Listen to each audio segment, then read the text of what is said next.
Hi, it's me again with Corel Roll Tips and Tricks. I'm not sure I know what I'm doing on this one. And I'm using this hibiscus that I used the other day, guys. I think it's from the same question from the same lady. She wanted to put a rhinestones like around this area. So this cut line is right on top. If we're gonna, I know nothing about rhinestones, and she said she could make like a template. So I made a 1/4-inch rhinestone. So we're going to take this item and we're going to go to effects and contour. We're going to contour the outside 1/2 of a 1/4 of an inch. So 0.125. Okay? Because that's going to make our rhinestones right on the edge. I'm guessing. Break the contour apart. Let's take the other one and just move it out of the way. Let's go ahead and make that red. Now we need to know the length of this so we can know how many rhinestones it's going to fit. So we're going to go to Windows, Dockers, and Properties, and go right here to this curve bar.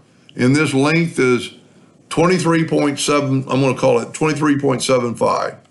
I'm going to write that down. 23.75.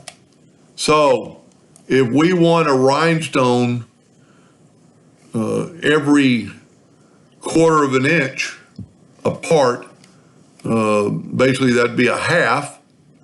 So let's take 23.75 divided by 2. No, or times 2. 23.75 times 2. We need 47, let's go with 48 rhinestones. So what we can do is blend them. Let's make 2. I always hit B to put them on an even line. That doesn't really matter. Go to Effects and Blend. And if you got to remember, we've already got 2. So I said we needed 47, so we need 45. It's gonna keep those 2. Then go to New Path, put our on the path, blend along full path. We don't have to rotate it because it's an object. So we're not exactly right. We're pretty close. And, you could manipulate these things perfectly in the corner, and there's actually a way inside of Corel. But that's pretty close. If we look at it, see if we can't. Let's do this. I'm pretty happy with that. Even though you'd want some of these in the center. And you could do it, by inches and a bunch of other kind of ways. I can't really remember. Let's do, let's up it to 46, because I think that's kind of what it was. Go to blend along full path, and there is a way to map it and, put the ending object, but there's so many ends and starts that it'd be hard to do. Now what you literally can do is select it all, and see those 2 are too close together because of the fact that they're actually equally apart, but they just look close together. Break the blend apart, and you could take that one and you see it's still a group, so we need to go to Object Group, because what you need to do is back up, select it all, go to Object Group and Ungroup. And there are people that do rhinestones. There's actually a program that would do that.